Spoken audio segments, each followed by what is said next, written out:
का बच्चों, कुंडली में संचित स्थितिज ऊर्जा। कुंडली का मतलब हो गया, हमारे कान वाली कुंडली नहीं है, प्रेरण कुंडली, प्रेरकत्व। ठीक है, किसी कुंडली में ऊर्जा संचित होती कैसे होती है? हमने क्या पढ़ा है? क्या पढ़ा आप लोगों ने? कुछ नहीं पढ़ा सर, हमने कहाँ से पढ़ा? कुछ नहीं पढ़ा। हमने ये पढ़ा है कि जब किसी कुंडली में धारा प्रवाहित की जाती है तो धारा प्रवाहित करने पर क्या होता है कि स्वप्रेरण के कारण, स्वप्रेरण को तुम्हें पढ़ा ना, कि किसी कुंडली में धारा प्रवाहित की जाती है या धारा के मान में परिवर्तन किया जाता है तो कुंडली से बद्ध चुंबकीय फ्लक्स में परिवर्तन होता है, जिससे क्या होता है, प्रेरित विद्युत वाहक बल क्या होता है, उत्पन्न होता है। तो वही चीज अगर किसी कुंडली में या प्रेरण कुंडली में क्या की जाती है, धारा प्रवाहित की जाती है, तो उस कुंडली में एक प्रेरित विद्युत वाहक बल उत्पन्न होता है। किसके कारण? स्वप्रेरण, सेल्फ इंडक्शन के कारण एक प्रेरित विद्युत वाहक बल उत्पन्न होता है, जो धारा बढ़ने का क्या करता, विरोध करता। क्योंकि मैं पहले पढ़ा चुका हूं तुमको, जो प्रेरित धारा होती है या प्रेरित विद्युत वाहक बल होता है, इंड्यूस्ड ईएमएफ या इंड्यूस्ड करंट, इसका क्या गुण होता है? ये हमेशा धारा के बढ़ने का विरोध करता है, या धारा बढ़ने का मतलब धारा परिवर्तन का विरोध करता है, स्थायी धारा का विरोध नहीं करता। चाहे धारा अगर बढ़ रही है तब भी विरोध करेगा, धारा अगर घट रही है तब भी उसके घटने का क्या करेगा, विरोध। अर्थात सारांश भाषा में क्या हो गया कि प्रेरित धारा या प्रेरित ईएमएफ धारा परिवर्तन का क्या करता है, विरोध करता है, स्थायी धारा का विरोध नहीं करता है। तो जो प्रेरित धारा या प्रेरित विद्युत वाहक बल होता है, जब हम बैटरी द्वारा धारा प्रवाहित करते हैं तो उस धारा के उस प्रेरित विद्युत वाहक बल के विरुद्ध धारा को अपना स्थायित्व प्राप्त करना है। धारा अपने स्थायी मान का मतलब जो अधिकतम मान है उसका परिपथ द्वारा या स्रोत द्वारा जो मान प्रवाहित हो रहा धारा का, उस मान को प्राप्त करने के लिए, उसे कहते हैं स्थायी धारा, स्थायी मान, उसे प्राप्त करने के लिए इस प्रेरित विद्युत वाहक बल के विरुद्ध क्या करना पड़ता है, कार्य करना पड़ता है। और वो कार्य किसके रूप में संचित हो जाता है? ऊर्जा के रूप में। उसी को कहते हैं क्या?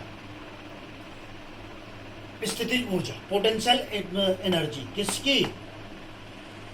किसकी कहते हैं? प्रेरण कुंडली लिखा है सामने, कुंडली की। ठीक है, तो जब हम किसी कुंडली में धारा प्रवाहित करते हैं तो धारा प्रवाहित करने पर जो बाह्य स्रोत है या स्रोत है उसके द्वारा प्रवाहित धारा को स्थायी मान तक पहुंचाने के लिए प्रेरित विद्युत वाहक बल के विरुद्ध क्या करना पड़ता है, कार्य।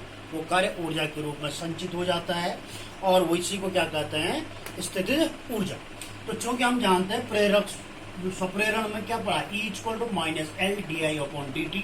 अगर माइनस का मतलब क्या है, इसका विरोध करता है, विपरीत दिशा। इसका न्यूमेरिकल वैल्यू लिख देंगे तो L/dI/dt। कार्य करना पड़ता तो dW, क्योंकि हम जानते हैं कि EMF इक्वल होता है W/Q। तो पूरा आवेश एक साथ प्रवाहित होगा नहीं, पूरी धारा एक साथ प्रवाहित होगी नहीं, छोटे छोटे टुकड़ों में क्या होती है, आवेश प्रवाहित होता है, जिससे धारा प्रवाहित होगी। तो dW इक्वल हो जाएगा V/dQ, V की जगह हो जाएगा E/dQ। E का मान यहाँ से रख देता है L/dI/dt × dQ।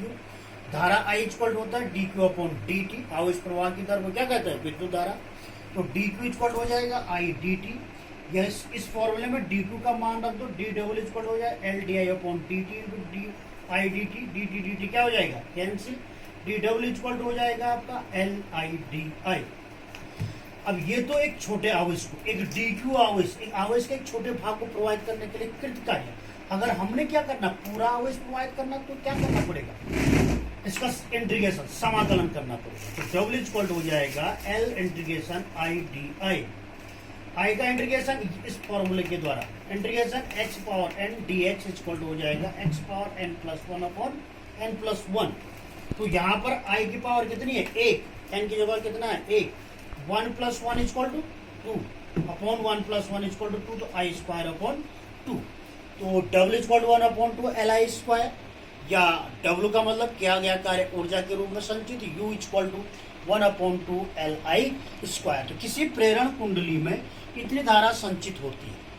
L हो गया आपका प्रेरकत्व, तो I हो गई है स्थायी धारा। स्थायी धारा का मतलब हमने विद्युत स्रोत से जो धारा प्रवाहित की, तो वो अपने जितनी धारा प्रवाहित विद्युत स्रोत कर रहा है, बैटरी करी, वो पूरी की पूरी धारा जब अपनी प्रवाहित हो जाती है तो उसे कहते हैं स्थायी धारा।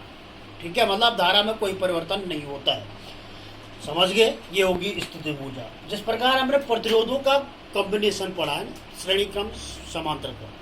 इसी प्रकार प्रेरक का तो अभी का भी होता है श्रेणी क्रम और समांतर क्रम, और वैसे ही होता है जैसे प्रतिरोध का होता है। अगर दो प्रेरण आपके पास है प्रेरण कुंडल तो L = L1 + L2, समांतर क्रम हो जाएगा 1/L = 1/L1 + 1/L2। तो जिस प्रकार प्रतिरोधों को जोड़ा जाता है उसी प्रकार प्रेरकत्व को भी जोड़ा जाता है श्रेणी क्रम और समांतर क्रम में। ठीक है, ओके।